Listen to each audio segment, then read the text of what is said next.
And he said to him, "Follow me." And he got up and followed him. And as he sat at dinner in the house, many tax collectors and sinners came and were sitting with him and his disciples. And when the Pharisees saw this, they said to the disciples, "How does your teacher eat with tax collectors and sinners?" But when he heard this, he said, "Those who are well have no need of a physician, but those who are sick. Go and learn what this means. I desire mercy, not sacrifice. For I have come to call not the righteous, but sinners." While he was saying these things to them, suddenly a leader of the synagogue came in and knelt before him, saying, "My daughter has just died, but come and lay your hand on her, and she will live." Jesus got up and followed him with his disciples. Then suddenly a woman who had been suffering from hemorrhages for 12 years came up behind him and touched the fringe of his cloak. For she said to herself, "If only I touch his cloak, I will be made well."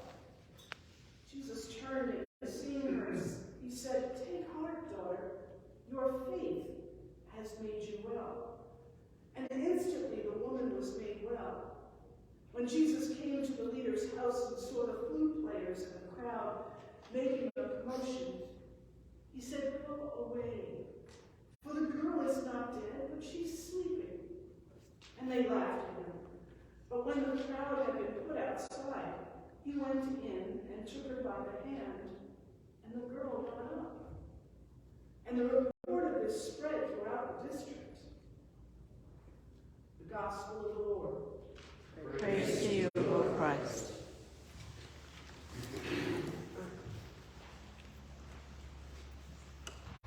In today's Gospel, right at the beginning, we hear that Jesus goes to the house of Matthew, the tax collector.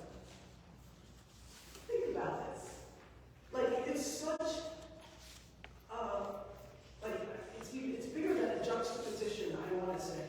Like, Matthew, he was the tax collector.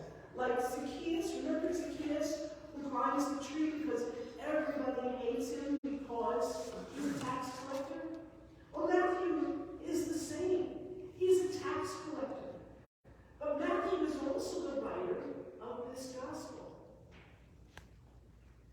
And that alone tells how much can change in a person's life when they meet Jesus. We know tax collectors were despised because they were seen as corrupt, they kind of stole, but they also they were committed to this imperial Roman system that was oppressing everyone. And they were the symbol of sustaining that empire and its elite and the status quo.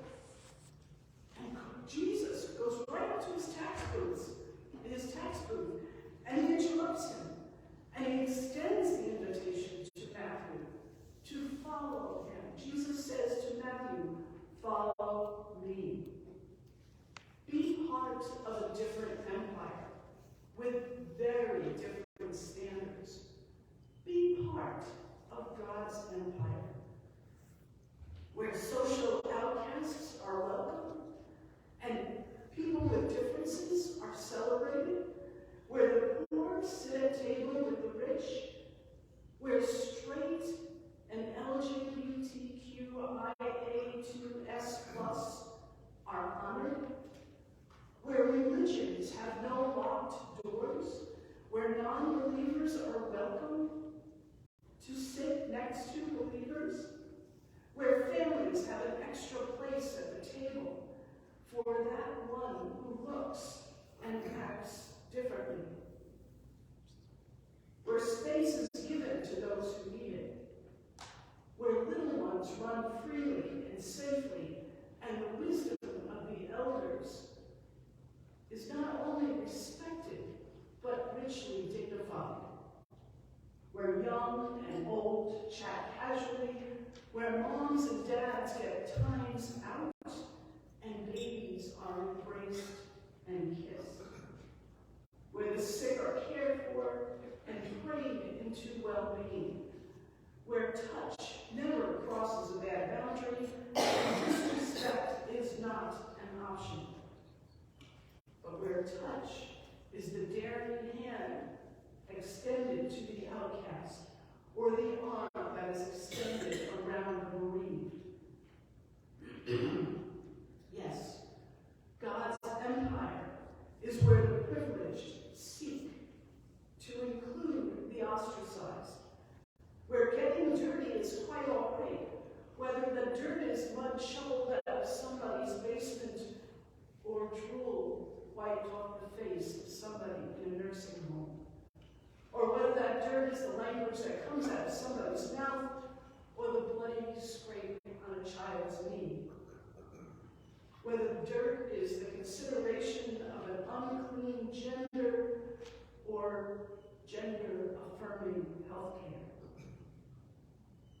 And when dirt is the grime and smoke particulates that are in our orange air, Jesus makes us not only mindful but also active to begin to reverse our behaviors that cause careless pollution.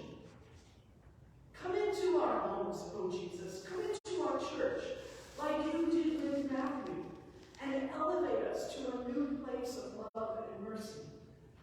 Sit at our table and remind us of what Eucharist is really about.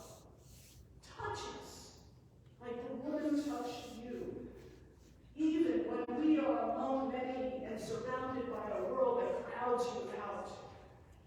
And remind us to use the power that we have on our stage or on the edge, if this is where we find ourselves. Remind us of the power in our baptism and the community to which we belong. Heal us like you did out of the world when we think we are dying, or maybe when we are already dead to life around us, or when we perceive others to think we are dead. Please heal us.